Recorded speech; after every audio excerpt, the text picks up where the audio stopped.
Capítulo 1. La vida perfecta en redes. Laura Méndez siempre había sabido construir imágenes impecables.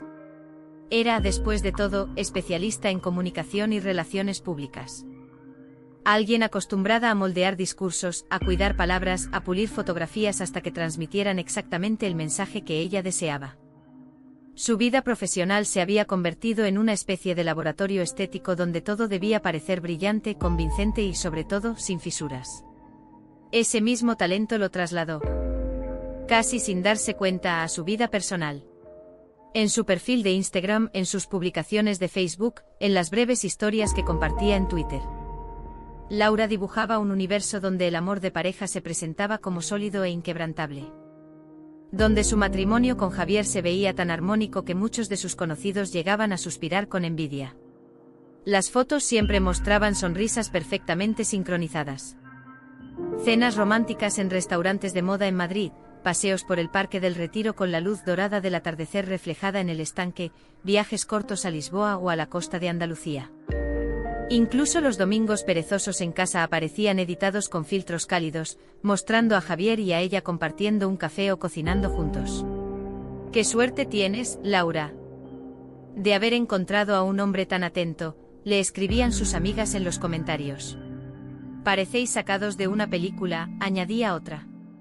Y Laura, fiel a su papel, respondía con corazones. Sonrisas y frases cariñosas que reforzaban esa narrativa. Lo cierto era que en esos instantes congelados por la cámara, había algo de verdad. Sí, Javier podía ser encantador cuando quería, sí. Había momentos de ternura genuina. Pero lo que las fotos jamás captaban era la sombra, ese silencio espeso que se instalaba en el apartamento cuando la cámara dejaba de grabar.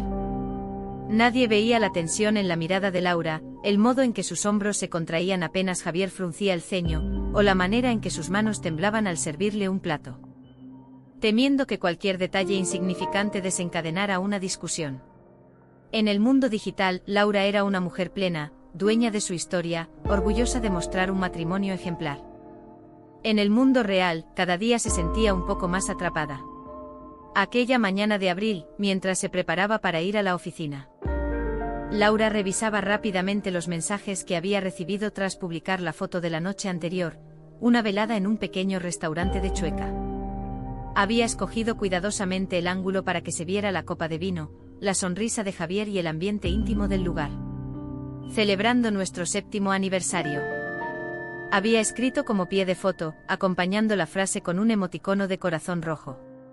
La publicación acumulaba más de 300 me gusta. Gente del trabajo, familiares lejanos, antiguos compañeros de la universidad, todos parecían convencidos de que aquel matrimonio era tan perfecto como la foto sugería. Laura, leyendo los comentarios, sintió un vacío extraño en el estómago. La distancia entre lo que proyectaba y lo que vivía era tan grande que empezaba a marearla. Todavía con el móvil. La voz de Javier la sobresaltó. Él estaba apoyado en el marco de la puerta, observándola con esa mezcla de sonrisa y reproche que tanto la confundía. Solo revisaba los comentarios, contestó ella, intentando sonar ligera. Claro, los comentarios. Javier se acercó. Tomó el móvil de sus manos y lo dejó sobre la mesilla. A veces pienso que te importa más lo que dicen ahí que lo que pasa aquí. El tono no era violento. Era la imagen de una profesional segura, de una mujer que dominaba su vida. Si alguien me viera ahora, pensó, no imaginaría lo que siento por dentro. En la oficina, Laura era respetada. Sus colegas admiraban su capacidad para manejar crisis mediáticas, su habilidad para dar con las palabras justas en momentos delicados. Ella sabía cómo sostener una marca en pie cuando todo parecía derrumbarse. Sin embargo, no podía aplicar esa misma estrategia a su propio matrimonio. Era como si, en su vida íntima, hubiera olvidado todas las herramientas de comunicación que dominaba. A la hora del almuerzo, su amiga Clara, compañera de trabajo, comentó en voz alta mientras miraba el móvil. Dios mío, Laura. Esa foto de anoche es de revista. Parecéis una pareja de portada. Laura sonrió casi automáticamente. Gracias, Clara. Fue una noche especial. Las palabras salieron sin esfuerzo, pulidas, perfectas. Nadie notó que por dentro se le quebraba la voz. De regreso a casa, esa noche Laura repasó mentalmente lo que aún le quedaba por hacer, responder correos pendientes, preparar la presentación de la próxima semana, y sobre todo, elegir la próxima foto que subiría a redes. Era como si las imágenes públicas se hubieran convertido en una obligación ineludible. Un muro de contención para evitar que alguien sospechara la verdad. Cuando entró al apartamento, encontró a Javier viendo la televisión. ¿Ya publicaste algo nuevo hoy?, preguntó sin apartar la vista de la pantalla. No pensé esperar al fin de semana, respondió ella con cautela. Bueno, no tardes.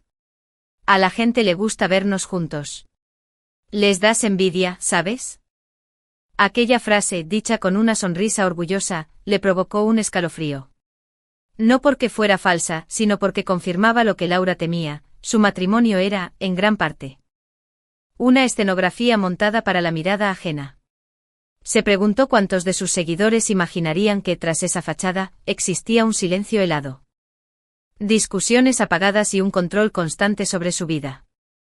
Se preguntó cuánto tiempo más podría sostener ese cuento de hadas digital, antes de que la verdad terminara por romper el cristal de la pantalla. Y mientras lavaba los platos, con las manos hundidas en el agua caliente y la mirada perdida en algún punto del azulejo, Laura se prometió a sí misma algo que aún no sabía cómo cumplir: no dejar que su vida real se extinguiera detrás de una vida ficticia en redes sociales. Porque aunque nadie más lo supiera, cada sonrisa publicada llevaba escondida una grieta. Y esas grietas, tarde o temprano, acabarían mostrando la oscuridad que tanto se esforzaba por disimular. Capítulo 2. El primer indicio. El lunes amaneció con un cielo encapotado sobre Madrid. Una claridad de vidrio esmerilado que hacía parecer más fríos los pasillos de la agencia. Laura llegó antes que todos, encendió su ordenador. A media conversación, el hombre del otro lado dijo: no podemos asumir este riesgo reputacional, y colgó. Laura dejó el móvil sobre la mesa con un cuidado excesivo, como si fuera de cristal. Te veo los hombros arriba de las orejas. En el baño frente al espejo, Laura hizo lo que había aprendido en una sesión aislada de terapia: contar hasta 4 al inhalar, retener 7, soltar 8. La técnica funcionaba como una bisagra, la puerta interna dejaba de chirriar. Aún así, había una vibración en su estómago, un zumbido invisible que no lograba callar. Quédate en la oficina si lo necesitas, dijo Clara. No vuelvas a casa con la cabeza en llamas. Laura sonrió con gratitud, pero regresó a su mesa y escribió un correo al equipo. Reenfoquemos el mensaje, hablemos de responsabilidad, no de perfección. Mientras tecleaba, se prometió llegar a casa sin arrastrar el enfado del cliente. Estaba cansada de caminar sobre cristales. Llegó al anochecer.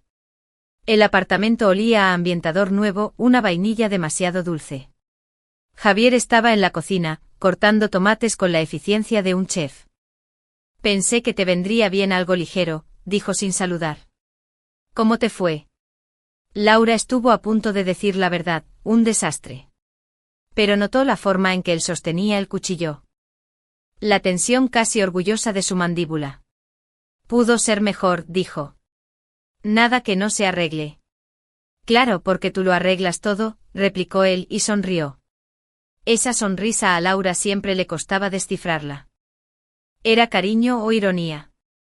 Cenaron casi en silencio. Javier puso música suave, un jazz que hacía de la conversación un acto más difícil. A mitad de la comida, él empezó con preguntas que parecían inocentes y que, sin embargo, se abrían como cuchillas. ¿Llamaste a ese cliente que te estaba dando problemas? Sí. ¿Y cómo reaccionó cuando te vio desbordada? ¿Qué había logrado domar en la oficina? Irrumpió sin pedir permiso.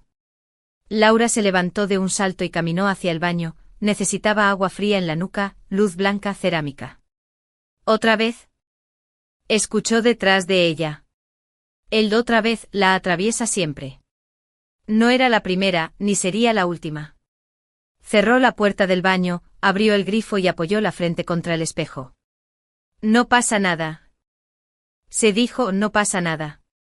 Cuando levantó la vista, lo vio. No era un monstruo ni un fantasma, era el reflejo mínimo de una pantalla, un destello breve y casi imperceptible. Laura entreabrió la puerta y miró hacia el mueble del pasillo.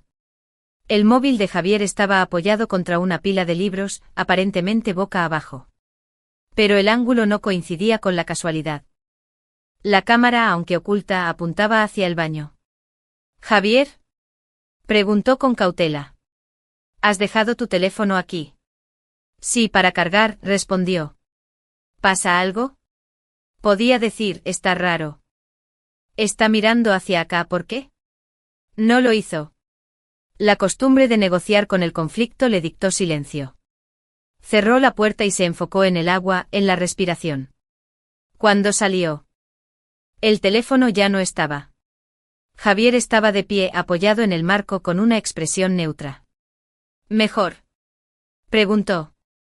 Laura asintió. Voy a acostarme temprano. Se cambió. Vería un capítulo de una serie y se dormiría pronto. Cuando encendió la televisión, la pantalla se conectó automáticamente a AirPlay. En la esquina apareció un mensaje. Javier's iPhone, reproduciendo, vídeo 4:58. Antes de que Laura pudiera procesar el texto, la imagen ocupó la pantalla, ella misma, la noche anterior, apoyada en el lavabo, las manos temblorosas. La negación es a veces una forma de proteger el corazón. El WhatsApp vibró, ¿encendiste la tele? Era Javier. Otro mensaje llegó un segundo después, se coló un vídeo de una receta, ya lo quité. Maldito AirPlay. Una receta. Laura se obligó a sonreír, a aceptar la ficción ajena. Respondió con un ok. Se sentó en el sofá y miró la pantalla negra de la televisión, que ahora reflejaba, como un espejo oscuro, su propia imagen encogida. Sintió una náusea fina. Por primera vez, la palabra grabada se formuló con una nitidez insoportable. Esa noche, mientras cenaban. Lo que tú tienes que hacer, dijo él sirviéndose más vino, es ordenar tus tiempos. Nadie tiene por qué verte así. ¿Así cómo? Preguntó sabiendo la respuesta. Ya me entiendes. Frágil. No queda bien. Ni para ti ni para mí. Ni para mí. La frase se quedó flotando, pesada, pegajosa. Laura dejó el tenedor. ¿Receta o no receta? Susurró más para sí que para él. ¿Qué? Javier alzó la vista. Nada. Cuando él se duchaba, Laura abrió su propio móvil y escribió en la aplicación de notas, martes. 8:23, AirPlay mostró 4:58 de vídeo. Yo en el baño. Dijo que era una receta. Dudó un instante y añadió, miedo. No usaba esa palabra para definirse desde hacía años, pero no encontró otra. Durmió mal. En algún momento de la madrugada. El cerebro le devolvió la imagen en loop, su nuca mojada, sus manos como pajarillos asustados, el grifo abierto como un ruido de fondo. Se levantó, caminó hasta el salón y sin encender las luces. ¿Has vuelto a pensar en terapia?, insistió Clara. Esa técnica de respiración te sirve, sí, pero a veces hace falta poner nombre a las cosas. ¿Poner nombre? Laura pensó en el mensaje que se había enviado. Miedo. Grabación. Indició. Lo pensaré, dijo. Esa tarde de regreso a casa, Laura se detuvo ante la puerta y escuchó. Como si pudiera oír el zumbido de la sospecha al otro lado. Entró. Todo estaba impecable, cojines perfectos, la encimera sin migas, las sillas alineadas. En el mueble del pasillo notó algo que no había visto antes, una pequeña caja negra del tamaño de una baraja, con un LED casi invisible. Ella sabía por su trabajo que muchos dispositivos domésticos tenían indicadores así. Podía ser un repetidor Wi-Fi, un hub aleatorio. O podía ser otra cosa. ¿Te gusta? Javier apareció detrás de ella. Es un amplificador de señal. El Wi-Fi iba fatal. Ella asintió. Claro. Él la rodeó con el brazo y la condujo al salón. Mira, estuve pensando, dijo con voz suave. Podrías organizar un directo el domingo. La gente adora verte en casa. Tendrías que, no sé, verte más fresca. Que nadie te vea débil cuando se te va la respiración. Laura se volvió muy despacio. ¿Qué dijiste? Que no te viene bien mostrarte frágil. Eres una profesional. Le dio un beso en la sien. Y yo te cuido. Cuando se te va la respiración. La frase exacta la golpeó en el centro del pecho. No era una generalidad, era una descripción. Un recuerdo. Un archivo. Se refugió en el baño y abrió la app de notas de voz. Grabó un susurro. Miércoles. 9:10, repite frase sobre cuando se me va la respiración. ¿Sabe cómo fue? No fue casual. Guardó el archivo con un nombre neutro, lista compras 1. Pensó en borrar. Pensó en todo lo que podía empeorarlo, y aún así guardó. La pulsión de documentar era más fuerte que el miedo. Esa noche, por primera vez, la palabra prueba entró en su vocabulario íntimo. Había pasado años construyendo pruebas para otros, para marcas, para campañas, pero nunca para sí misma. Comprendió que su vida estaba girando hacia una forma de vigilancia silenciosa. Una recolección sistemática de lo que antes habría llamado detalles sin importancia. A la mañana siguiente puso en marcha una rutina. Fotografiar la posición de ciertos objetos, la pequeña caja negra, la pila de libros del pasillo, el enchufe múltiple, anotar horarios exactos de comentarios. Registrar cambios mínimos en el tono de Javier. Era un modo de recuperar agencia. Cada nota, cada foto, era una astilla de realidad. No tardó en aparecer el segundo destello. Estaban en el salón.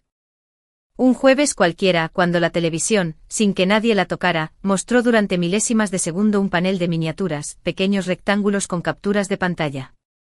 En uno de ellos, Laura alcanzó a reconocerse en pijama, sentada en el suelo del baño. Javier cambió a la aplicación de noticias con un gesto rápido, sin perder la sonrisa. ¿Qué te apetece cenar? Preguntó. Como si nada. No fue una prueba plena, pero sí una confirmación de su intuición. El primer indicio había dejado de ser una sombra y se había convertido en silueta. Laura sintió una vergüenza antigua. La vergüenza de ser vista en su versión más vulnerable sin haberlo elegido. Y debajo de esa vergüenza, algo más denso, rabia. Esa noche escribió otra nota para sí misma: si me graba. No solo es control, es castigo preventivo. Rompe mi derecho a elegir cómo aparecer. Documentar. No avisar. No confrontar todavía. Añadió como cierre: no estoy loca. Volvió a practicar la respiración. 4-7-8. En la cuarta repetición, se permitió una pregunta que hasta entonces había evitado: ¿por qué ahora? La respuesta llegó sin adornos. Porque un vídeo de 4 minutos y 58 segundos había expuesto la frontera.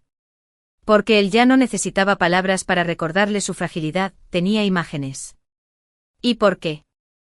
Por primera vez en mucho tiempo, Laura no pensó en proteger la marca de su matrimonio, sino en protegerse a sí misma. Se durmió con el móvil bajo la almohada. En el interior como un latido nuevo. Se había inaugurado una carpeta, registros. Dentro un archivo de voz con un nombre falso. Y en su cabeza una decisión todavía sin forma, pero firme, si aquello era real. Algún día tendría que demostrarlo. No ante él. Javier jamás admitiría el juego, sino ante alguien que escuchara sin sonreír. Alguien que supiera poner nombre a las cosas. Mientras la ciudad se apagaba, el primer indicio dejó de serlo. Ya era una certeza que pedía, con paciencia de piedra, su siguiente paso. Capítulo 3. Las palabras que hieren. La semana transcurrió con una normalidad engañosa. Laura cumplía con sus horarios, atendía reuniones. Sonreía en las comidas de equipo y contestaba mensajes de clientes con la cortesía profesional que la caracterizaba. Pero, detrás de esa fachada, cada instante estaba marcado por la sospecha de que su intimidad ya no le pertenecía. La certeza de que Javier la grababa, aunque aún no lo hubiera admitido en voz alta, se filtraba en todos sus gestos. Incluso al lavarse los dientes o cambiarse de ropa. Miraba de reojo buscando algún destello de lente escondida. El viernes por la noche, después de una semana particularmente agotadora, Laura llegó a casa con el deseo de descansar. Había pensado pedir una pizza, ponerse el pijama temprano y dejarse caer en el sofá con una manta. Pero apenas abrió la puerta, supo que la calma sería imposible. Javier estaba esperándola en el salón de pie con los brazos cruzados y una expresión que mezclaba desdén y satisfacción. ¿Sabes que me molesta, Laura?, dijo sin siquiera un saludo. ¿Qué?, preguntó ella colgando el abrigo con un movimiento lento. Que todo el mundo crea que eres perfecta. Se acercó un paso. Esa mujer brillante, profesional. Fuerte cuando yo sé lo que pasa de verdad. Laura sintió un nudo en la garganta. Quiso responder, pero el tono de Javier no era el de una conversación, era el de un juicio privado. Un monólogo de acusación. ¿Recuerdas la otra noche?, continuó. Cuando te encerraste en el baño porque no podías respirar. Hizo un gesto con la mano, imitando sus temblores. Si la gente viera eso, ¿qué pensarían? Cada palabra era una aguja. Laura apretó los labios para no reaccionar. Sabía que cualquier gesto de defensa sería usado en su contra. Javier estaba nerviosa. Cualquiera puede tener un mal momento, dijo, intentando sonar razonable. Él sonrió con dureza. Claro, pero tú tienes muchos malos momentos. Y yo los tengo registrados. Esa frase cayó como una piedra. Por primera vez, Javier reconocía sin disimulos lo que ella había sospechado: los registros existían, y él los conservaba como armas. ¿Qué insinúas?, preguntó Laura. Aunque conocía la respuesta. No insinúo nada. Te lo digo claro, si un día decides hacerte la heroína y dejarme, si un día vas a contarle a alguien que soy un mal marido, yo muestro los vídeos. ¿Te imaginas? Soltó una carcajada breve. La gran Laura Méndez, la experta en comunicación, hecha polvo, llorando en el suelo del baño. Laura tragó saliva. El corazón le latía con tanta fuerza que sentía un zumbido en los oídos. ¿Por qué harías eso?, susurró. Porque eres mía. La frase salió con frialdad quirúrgica. Sábado. 10:15, dice que debo agradecerle que me grabe. Dice que es por mi bien. Amenaza implícita. Guardó el archivo bajo el nombre de informe mensual. Por primera vez. Laura sintió que no solo era víctima, estaba construyendo un archivo, un relato paralelo que algún día podría salvarla. El domingo al despertar. Encontró en la mesa del salón un sobre con una nota de Javier: te quiero, aunque a veces seas difícil. No olvides que yo sé quién eres de verdad. Dentro había una memoria USB. Laura la tomó con manos temblorosas. Sabía lo que contenía: fragmentos de su vida robados, momentos de debilidad convertidos en armas. No se atrevió a conectarla. Guardó el sobre en el fondo de su bolso, como si así pudiera ocultarlo de su propia mente. Se encerró en el baño y lloró en silencio. Las palabras de Javier resonaban como martillazos: eres mía. Laura abrió la aplicación de notas y escribió una frase breve, casi un mantra. Las palabras que hieren pueden convertirse en pruebas que liberan. Se quedó contemplando esas letras iluminadas en la oscuridad de la pantalla. Por primera vez en semanas, se sintió un poco menos prisionera. Capítulo 4. Silencio en la casa. La casa en la calle de Alcalá siempre había parecido un lugar luminoso. Tenía ventanales amplios que dejaban entrar la claridad de la mañana. Un balcón pequeño con plantas de albahaca y romero, y estanterías llenas de libros de comunicación, novelas y revistas que Laura coleccionaba desde la universidad. Sin embargo, en los últimos meses ese mismo espacio había cambiado de tono. El aire parecía más espeso, el sonido más apagado. Todo estaba igual en apariencia. Pero el silencio se había convertido en el verdadero habitante de cada rincón. El domingo por la tarde, después del episodio del sobre y la memoria USB, Laura se movía por el piso como una invitada en su propia vida. Javier estaba en el sofá, absorto en su ordenador. No necesitaba mirarla para que ella supiera que estaba pendiente de cada gesto. Cada vez que Laura se levantaba para ir a la cocina o al baño, sentía su mirada como un peso en la espalda, aunque él no levantara los ojos. Era la clase de vigilancia invisible que no deja huella física, pero va erosionando la mente hasta hacerla dudar de sí misma. El silencio se volvió un lenguaje. Javier no gritaba, no golpeaba.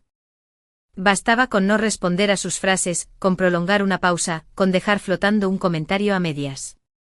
Laura intentaba hablar de asuntos triviales, del clima, de una noticia que había leído. De la cena de Navidad en la oficina, pero cada respuesta llegaba con retraso o no llegaba en absoluto. Y cuando el silencio se hacía demasiado denso, Javier pronunciaba apenas una palabra. Recuerda. Ese recuerda era un eco de los vídeos. No necesitaba especificar nada más. Laura sabía qué significaba: recuerda que tengo tus imágenes, recuerda quién manda, recuerda tu fragilidad. Los días siguientes se transformaron en una rutina de sombras.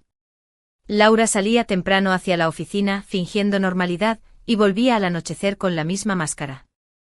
Capaz de convencer a un cliente difícil con una metáfora bien elegida. Pero al cruzar la puerta del apartamento, el personaje se desmoronaba. Javier la recibía con una sonrisa corta, casi burocrática. Laura volvió a su habitación con el vaso de agua intacto. Esa noche no pudo dormir. El silencio de la casa era tan fuerte que llegó a escuchar su propio pulso retumbando en los oídos. Imaginó que cada rincón la observaba, que los objetos guardaban secretos de ella que ella misma desconocía. El jueves, después de otra jornada agotadora en la oficina, Laura regresó decidida a no dejarse hundir. Preparó una pasta rápida y trató de iniciar una conversación durante la cena. Hoy Clara me contó algo divertido en el trabajo. Pero Javier levantó la mano, pidiendo silencio. SHHH. No ahora. Estoy cansado. La interrupción fue breve, casi banal, pero tuvo el efecto de un portazo. Laura se quedó muda, con el tenedor en la mano. Laura se encontraba atrapada más horas en el apartamento. Javier proponía ver películas, pero la atmósfera no era de ocio compartido. Él elegía, él controlaba el volumen. El silencio se convirtió en su forma de defensa, aunque al mismo tiempo era la cadena que la oprimía. Respondía con monosílabos, asentía, bajaba la cabeza. Descubrió que así evitaba que él la provocara más. Pero cada concesión la hacía sentir más pequeña. En medio de ese vacío, empezó a construir un refugio secreto. Comprendió que su propia voz sonaba distinta, más débil, más apagada que antes. El silencio de la casa la estaba moldeando. Y decidió que, tarde o temprano, debía transformarlo en prueba. En palabra pronunciada frente a alguien que pudiera escuchar. El domingo por la noche, Laura se sentó en el balcón mientras Javier dormía. Miró las luces lejanas de Madrid.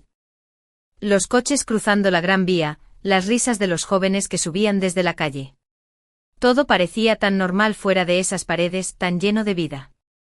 Se dijo a sí misma. Ella misma, llorando en el baño con los ojos rojos y el maquillaje corrido.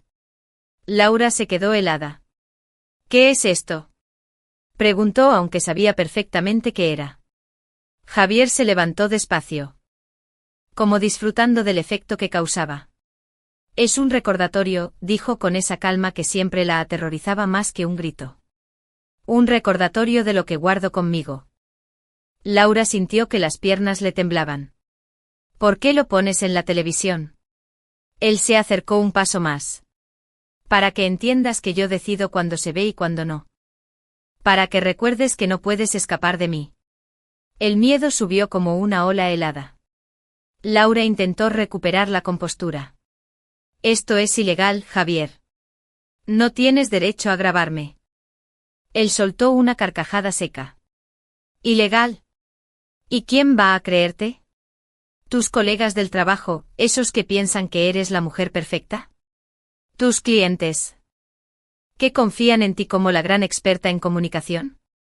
Si yo muestro esto, ¿sabes lo que verán? Una mujer frágil, deshecha e incapaz de controlar un ataque de pánico. Nadie va a pensar en mí como el villano. Pensarán que eres una farsa. Las palabras le golpearon como piedras.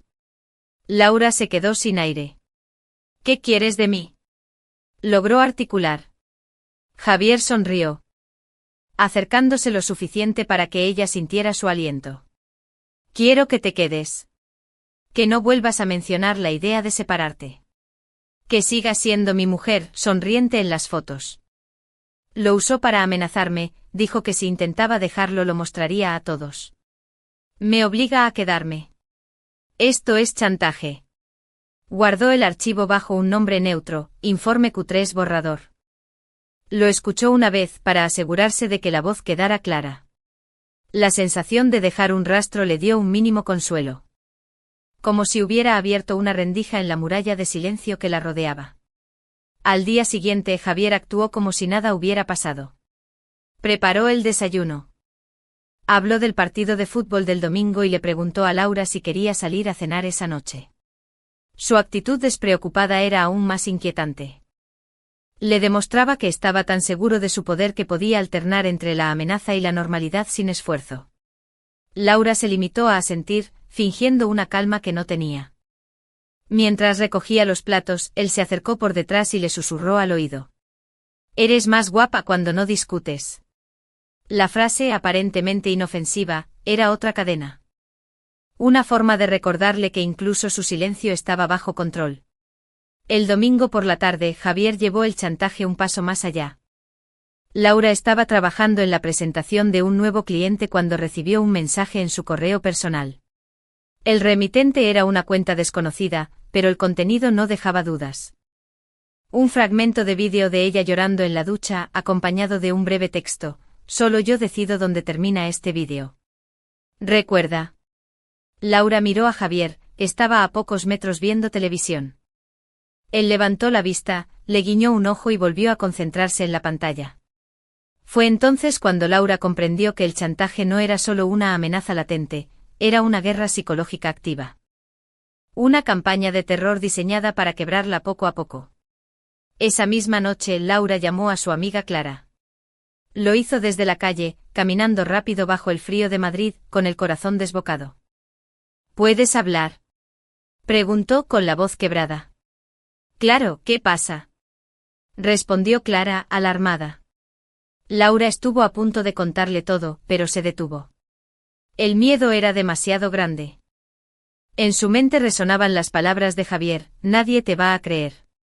Finalmente dijo: nada grave. Solo necesitaba escuchar a alguien. Clara guardó silencio un momento. Laura. Te noto rara desde hace semanas. Cuando quieras hablar en serio, aquí estoy. Colgó con lágrimas en los ojos. No podía contarle a nadie todavía. Tenía que protegerse. Pero también debía construir pruebas. Durante la semana siguiente, Javier intensificó el chantaje. Cada vez que Laura insinuaba cualquier decisión autónoma, quedarse más tiempo en la oficina. Visitar a su madre, salir con amigas, él respondía con frases cargadas de veneno. ¿Y si muestro lo que tengo, cómo te mirarán en tu trabajo? No querrás que tu madre piense que estás enferma. ¿Verdad? Una profesional como tú no puede permitirse que la vean así. No necesitaba levantar la voz. Cada amenaza era un recordatorio de que tenía el control absoluto sobre su imagen, su carrera. Su vida. Laura comenzó a anotar todo. Compró una libreta pequeña y la escondió en su bolso, entre carpetas de trabajo. Escribía fechas, frases exactas, detalles de cada episodio. Era su manera de resistir, convertir el chantaje en evidencia. Un jueves por la noche, mientras cenaban, Javier hizo su jugada más cruel.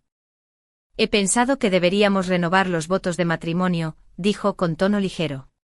Invitar a tus colegas, a tu familia. Sería un gran espectáculo. Laura lo miró sin comprender. ¿Por qué ahora? Él sonrió. Porque quiero que todos sepan que sigues conmigo. Y porque si te atreves a decir lo contrario, yo también puedo mostrarles quién eres en realidad. Laura apretó los cubiertos hasta clavarse el metal en la palma. El chantaje ya no era una amenaza abstracta, se había convertido en un proyecto público de humillación. Esa noche grabó otro audio en secreto. Jueves, 11:02. Dice que quiere renovar votos para exhibirme. Dice que si no acepto mostrará los vídeos. El chantaje es constante. Me siento atrapada. Pero sigo guardando pruebas. En medio de la desesperación, una chispa de claridad se encendió en Laura. Comprendió que la misma habilidad que usaba en su trabajo, documentar, estructurar, construir relatos, podía salvarla en su vida personal. Tenía que seguir reuniendo evidencia, paso a paso. Sabía que aún faltaba mucho para liberarse, pero había encontrado un arma, la verdad convertida en pruebas. Capítulo 6. Miedo constante. El chantaje había abierto una grieta definitiva en la vida de Laura. Ya no se trataba únicamente del silencio o de las palabras hirientes, ahora. Cada gesto cotidiano estaba atravesado por la amenaza invisible de que cualquier movimiento podría detonar una bomba. La certeza de que Javier tenía imágenes de sus momentos más frágiles se convirtió en un fantasma que la acompañaba día y noche. Desde aquel viernes en que él puso el vídeo en la televisión, Laura empezó a vivir con una tensión continua, como si un resorte en su interior estuviera siempre a punto de romperse.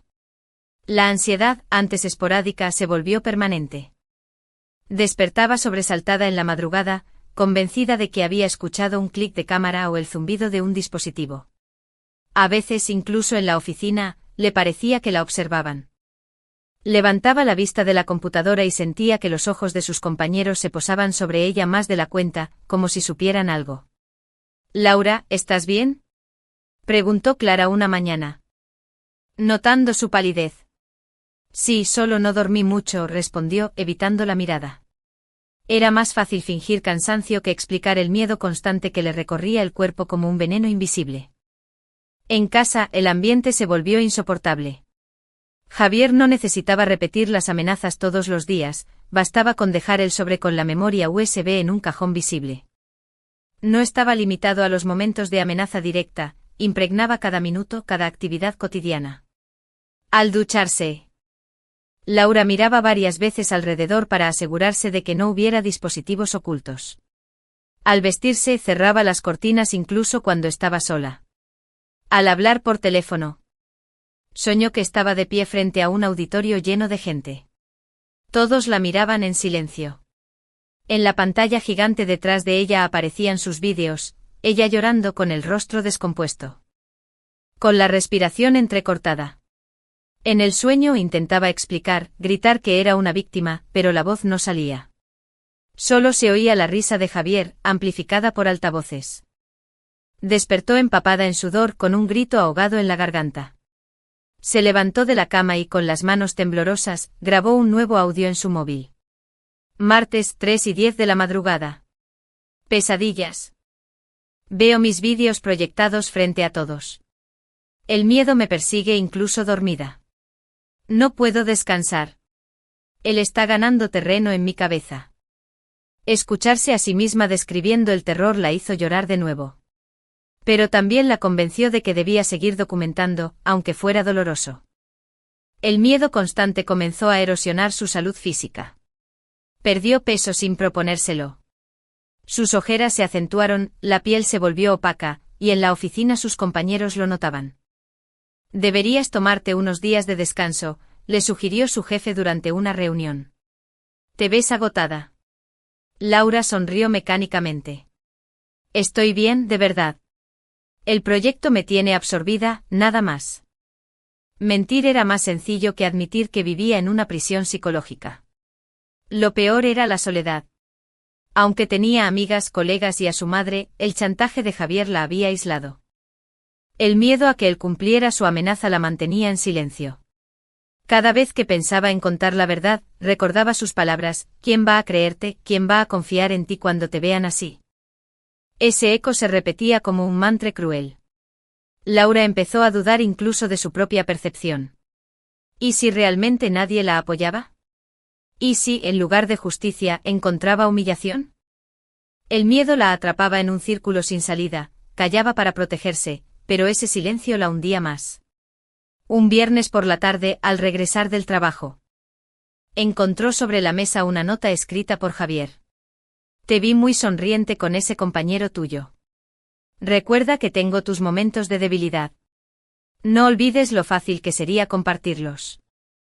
El mensaje estaba acompañado de una fotografía impresa, una captura de ella en la oficina, charlando con un colega. No era un vídeo íntimo ni siquiera una situación comprometedora. Pero el hecho de que Javier vigilara incluso fuera de casa hizo que Laura sintiera que ya no tenía refugio en ninguna parte. Guardó la nota en su bolso y escribió de inmediato en su libreta secreta. Viernes 8:12. Me vigila también fuera de casa. No hay espacios seguros. El miedo ya no termina en la puerta. Es constante. Con el paso de los días, el miedo se convirtió en un ruido de fondo permanente. Laura lo comparaba con un zumbido en los oídos, a veces lo notaba más fuerte, a veces parecía desvanecerse, pero nunca desaparecía por completo.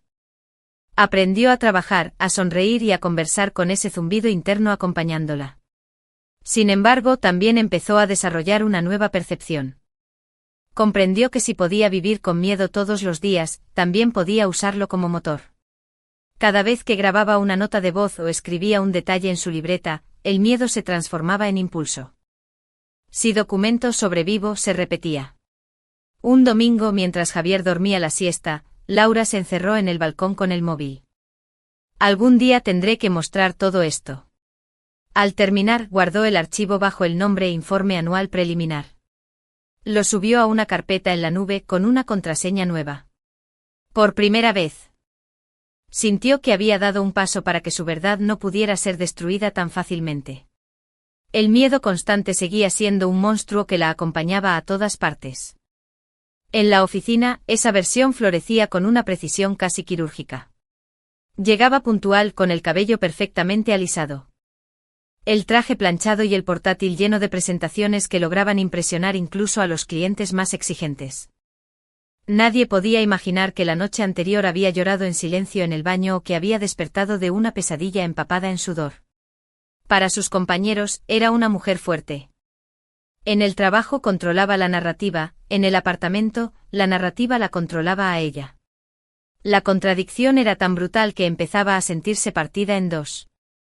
Una tarde, después de una presentación exitosa, recibió un correo de un cliente felicitándola por su profesionalismo. Clara, que estaba a su lado, le dio un golpecito en el hombro. ¿Ves? Nadie lo hace como tú. Eres una máquina. Laura sonrió agradecida, pero en su interior algo se quebró. La máquina de la que hablaban era la misma que al llegar a casa. Se escondía en el baño para grabar audios de prueba con la voz temblorosa. El contraste la desgastaba hasta el punto de sentirse irreconocible. Ojalá fuera tan fuerte como creéis, susurró. Más para sí misma que para su amiga. Clara arqueó una ceja, pero no insistió. El sábado Javier la acompañó a una cena con colegas de la agencia. Despertaba con el corazón acelerado y la garganta seca, consciente de que la pesadilla no era tan distinta de su realidad. Para resistir, Laura desarrolló rituales secretos. Cada noche, antes de dormir, escribía en su libreta escondida un resumen del día, frases exactas de Javier, gestos, silencios, amenazas veladas. Lo hacía con precisión de periodista, cuidando cada detalle. Esa libreta era su manera de no perderse a sí misma en medio de las dos vidas que llevaba. Un martes escribió: Hoy en el trabajo me aplaudieron. En casa, me recordó que podía mostrar mi verdadera cara. Vivo partida. Pero si documento, sigo siendo una sola persona. Releer esas notas la mantenía cuerda. Era como si, al escribir, lograra unir los fragmentos de sus dos vidas. Sin embargo, la tensión la estaba consumiendo.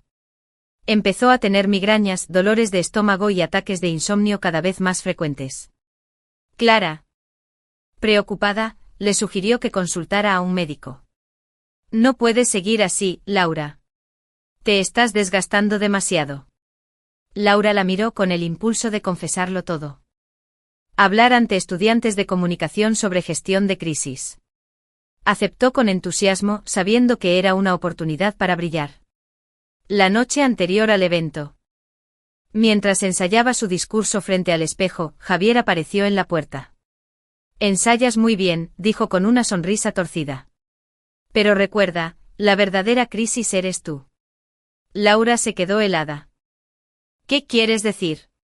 Que si mañana subes al escenario y hablas de controlar narrativas, yo podría enviar tus vídeos a alguien de la prensa. Imagínate la contradicción. La experta en comunicación incapaz de controlar su propia vida. Fue un golpe brutal. Durante unos segundos pensó en cancelar la conferencia. Pero luego respiró hondo y recordó sus notas. Sus grabaciones, todo lo que había acumulado en secreto. Al día siguiente subió al escenario con la frente en alto. Dio su discurso con la voz firme, recibió aplausos y preguntas entusiastas. Nadie sospechó el terror que la acompañaba por dentro. Nadie imaginó que cada palabra que pronunciaba era, en el fondo, un grito disfrazado. Esa noche, al llegar a casa, se encerró en el baño y grabó un nuevo audio. Jueves, 10:30. Javier me amenazó con arruinar mi conferencia. Dijo que yo era mi propia crisis. Pero hablé, y hablé bien. Este es mi pequeño triunfo. Puedo sostener la doble vida un tiempo más, pero no para siempre. Necesito un plan de salida. Guardó el archivo y lo subió a la nube. Luego se miró al espejo. Por primera vez en semanas. No se sintió solo víctima, también se sintió sobreviviente. El miedo seguía, sí. La doble vida la agotaba, sí. Pero ahora sabía que cada día en el que lograba sostener ambas versiones de sí misma era también un día más cerca de liberar la verdad. Y mientras se acostaba al lado de Javier, con el corazón aún acelerado, repitió en silencio. No ganarás. Algún día, todo saldrá a la luz. Capítulo 8. La primera grabación secreta.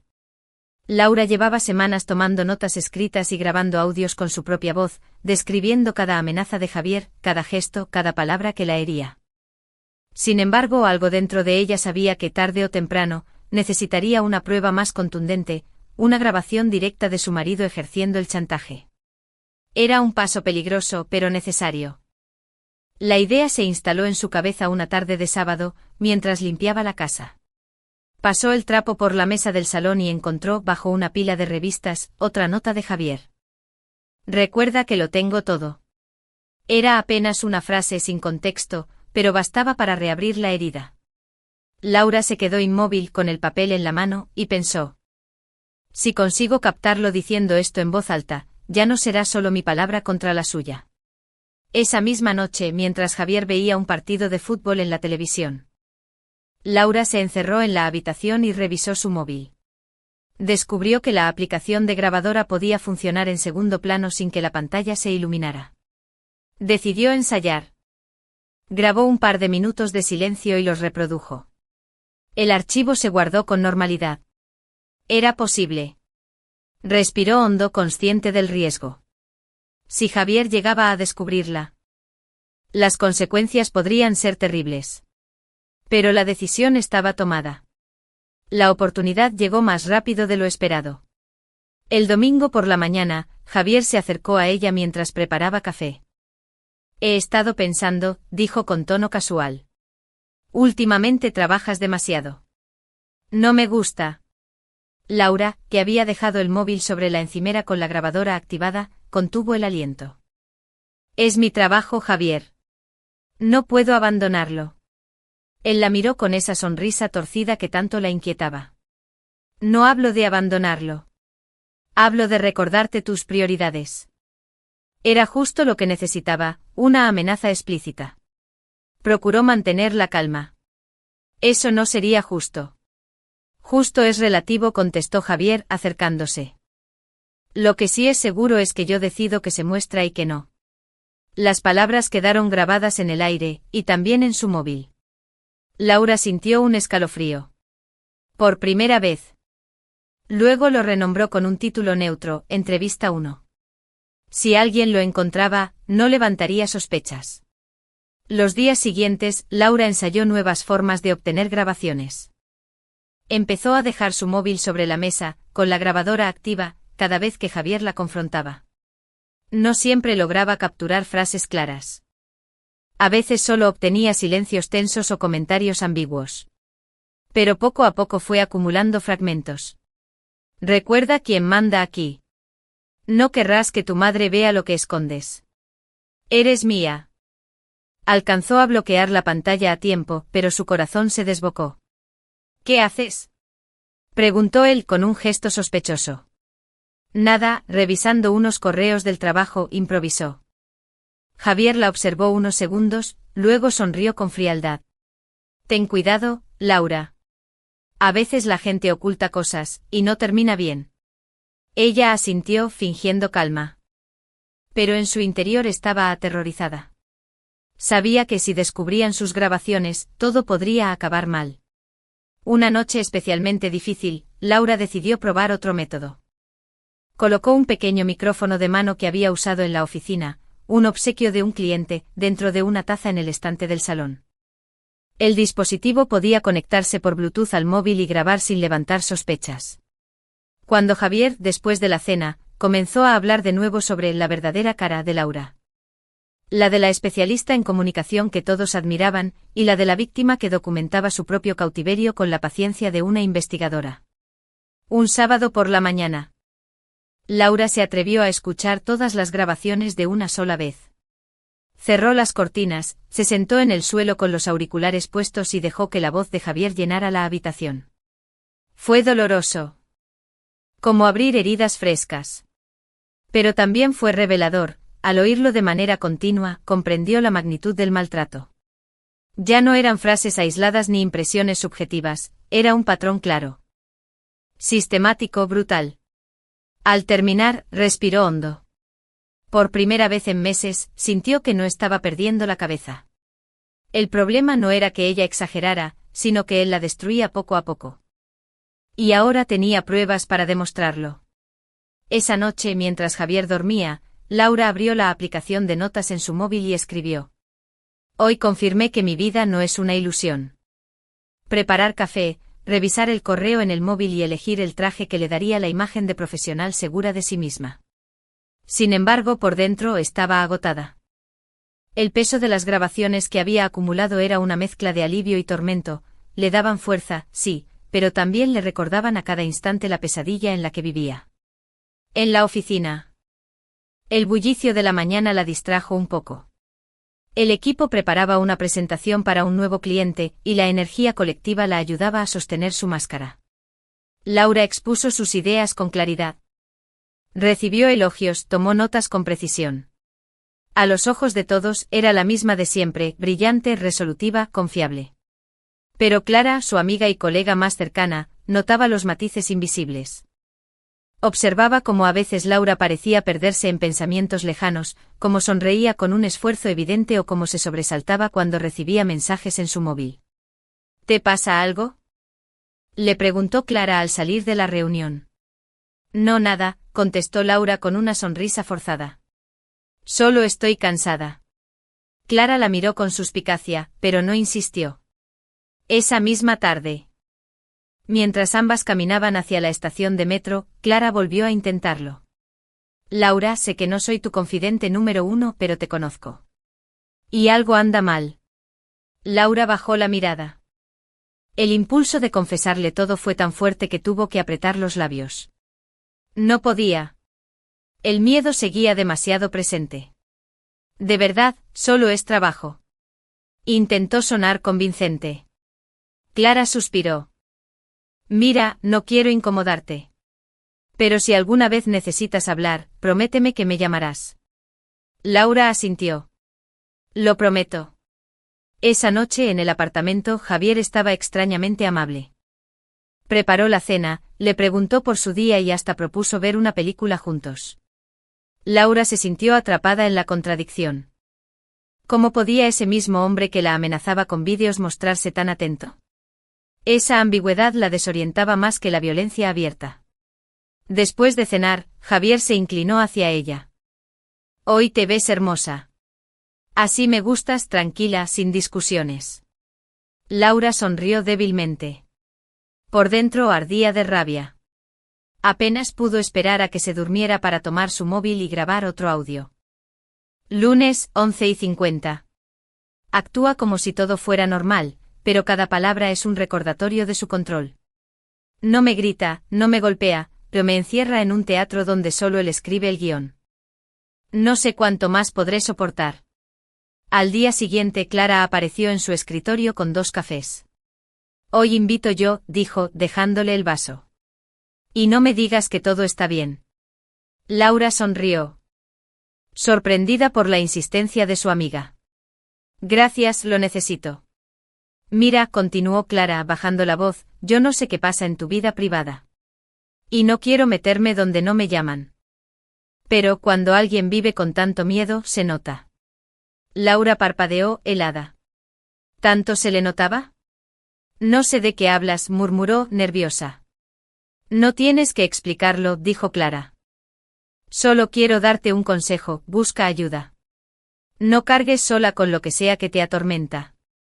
Hay profesionales, hay abogados, hay gente que sabe cómo acompañar en situaciones complicadas. La palabra abogados hizo que el corazón de Laura se acelerara. ¿Acaso Clara sospechaba? ¿O simplemente lo decía al azar? ¿Por qué dices eso? Preguntó con cautela. Clara la miró a los ojos. Porque te aprecio. Y porque sé reconocer cuando alguien vive con miedo.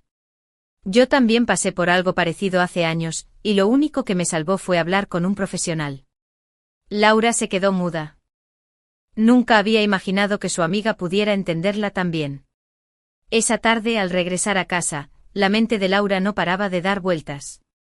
Mientras Javier hablaba de trivialidades en la cena. Ella recordaba las palabras de Clara, busca ayuda. No cargues sola. Esa frase se convirtió en un eco insistente. Por primera vez. Laura consideró la posibilidad real de hablar con alguien fuera de su círculo cercano, alguien con herramientas legales. Esa noche escribió en su libreta. Martes 10 y 15. Clara me dio un consejo. Buscar ayuda legal. No sabe todo, pero percibe el miedo. No puedo seguir sola. Tengo pruebas. Tengo que pensar en el siguiente paso. El miércoles, durante la pausa del almuerzo. Clara la invitó a caminar por el parque cercano a la oficina. El sol brillaba débilmente entre los árboles. Laura, no quiero presionarte, dijo Clara, pero si algún día quieres hablar de verdad. Estoy aquí. Laura respiró hondo. Sentía que las palabras le quemaban en la garganta. No podía decirlo todo, pero sí podía dar un paso. Digamos que estoy viviendo algo complicado en casa. Clara la miró con seriedad. ¿Complicado en qué sentido? En el sentido de que me siento atrapada, confesó Laura, bajando la voz. Y a veces pienso que necesito apoyo profesional. Clara no insistió con preguntas. Simplemente le tomó la mano y dijo. Entonces hazlo. No esperes.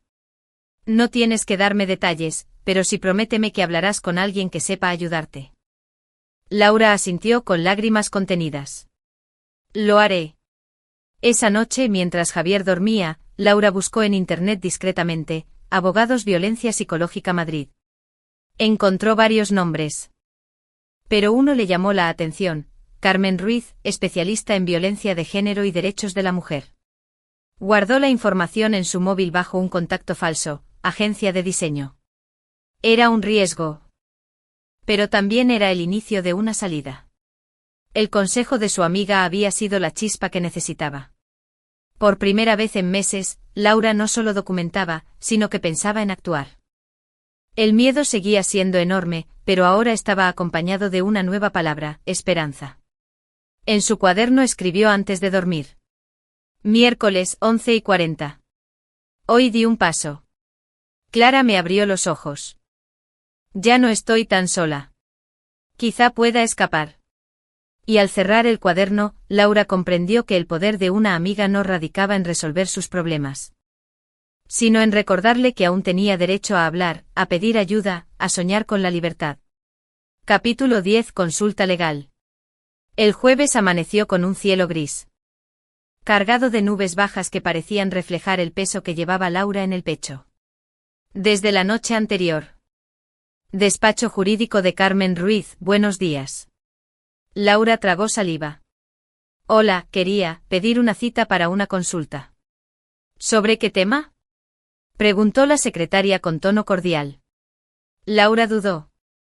Laura entró en un despacho amplio con estanterías llenas de carpetas y una mesa de madera clara. Detrás, una mujer de unos 50 años, de cabello corto y mirada firme, se levantó para saludarla. Encantada, soy Carmen Ruiz. Laura estrechó su mano, notando la calidez en el gesto. Gracias por recibirme. No sé por dónde empezar. Carmen la invitó a sentarse. Empiece por donde quiera. Estoy aquí para escucharla. Al principio las palabras salieron con dificultad. Laura dudaba, tartamudeaba, se detenía a cada instante. Pero poco a poco. Al ver que la abogada la escuchaba sin juzgarla, empezó a relatar su historia, la grabación oculta en el baño, el chantaje con los vídeos, las notas que había acumulado, la doble vida que llevaba. Carmen asentía con calma, tomando notas de vez en cuando. Cuando Laura terminó con la voz rota y lágrimas en los ojos, la abogada guardó silencio unos segundos antes de hablar. Laura. Lo que me cuentas es grave. Lo que estás viviendo se llama violencia psicológica y violencia de control. Y sí, es delito. Laura se estremeció al escuchar la palabra delito. Nadie se lo había dicho en voz alta antes.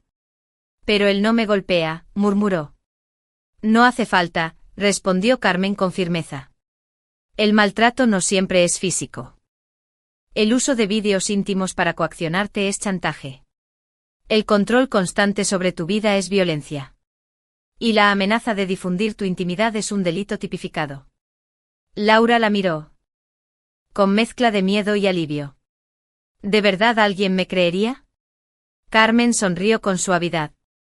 No se trata de creer o no. Se trata de pruebas. Y por lo que me cuentas, ya tienes mucho, audios, notas. Incluso frases textuales grabadas. Todo eso sirve. Laura sintió que un peso se levantaba de su pecho. Por primera vez, alguien ponía nombre y valor a lo que ella había documentado en silencio. La abogada le explicó con detalle los pasos a seguir. Podemos interponer una denuncia formal ante el juzgado de violencia de género. Pediremos medidas cautelares, como una orden de alejamiento. Y solicitaremos protección inmediata.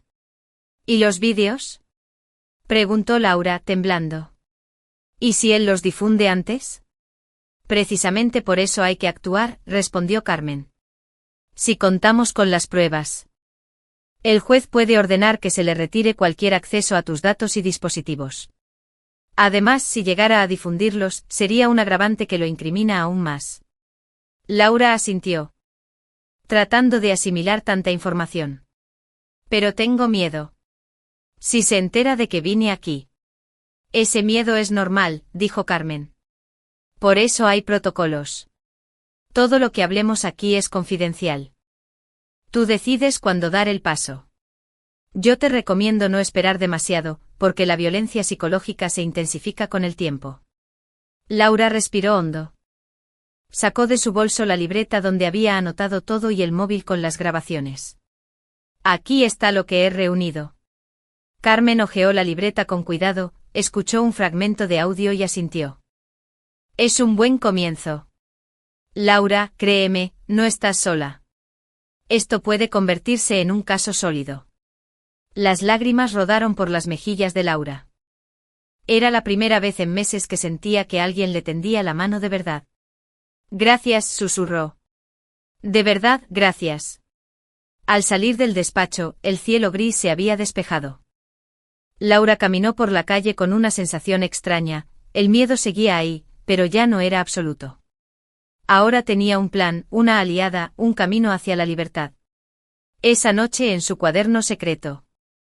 Escribió. Viernes, 8:45. Hoy hablé con la abogada Carmen Ruiz. Puso nombre a lo que vivo, violencia psicológica y chantaje. Me explicó que tengo pruebas sólidas. Por primera vez en mucho tiempo. No me siento loca. No soy solo una víctima, soy alguien que lucha. Pronto llegará el momento de dar el paso. Cerró el cuaderno, escondió las grabaciones en la nube y, al acostarse al lado de Javier, sintió que la doble vida seguía, pero ya no era tan asfixiante. Ahora sabía que existía una salida, y que no tendría que recorrerla sola. Capítulo 1. La vida perfecta en redes. Laura Méndez siempre había sabido construir imágenes impecables. Era, después de todo, especialista en comunicación y relaciones públicas. Alguien acostumbrada a moldear discursos, a cuidar palabras, a pulir fotografías hasta que transmitieran exactamente el mensaje que ella deseaba. Su vida profesional se había convertido en una especie de laboratorio estético donde todo debía parecer brillante, convincente y sobre todo sin fisuras. Ese mismo talento lo trasladó, casi sin darse cuenta, a su vida personal. En su perfil de Instagram, en sus publicaciones de Facebook, en las breves historias que compartía en Twitter. Laura dibujaba un universo donde el amor de pareja se presentaba como sólido e inquebrantable. Donde su matrimonio con Javier se veía tan armónico que muchos de sus conocidos llegaban a suspirar con envidia. Las fotos siempre mostraban sonrisas perfectamente sincronizadas. Cenas románticas en restaurantes de moda en Madrid, paseos por el Parque del Retiro con la luz dorada del atardecer reflejada en el estanque, viajes cortos a Lisboa o a la costa de Andalucía. Incluso los domingos perezosos en casa aparecían editados con filtros cálidos, mostrando a Javier y a ella compartiendo un café o cocinando juntos. «Qué suerte tienes, Laura, de haber encontrado a un hombre tan atento»,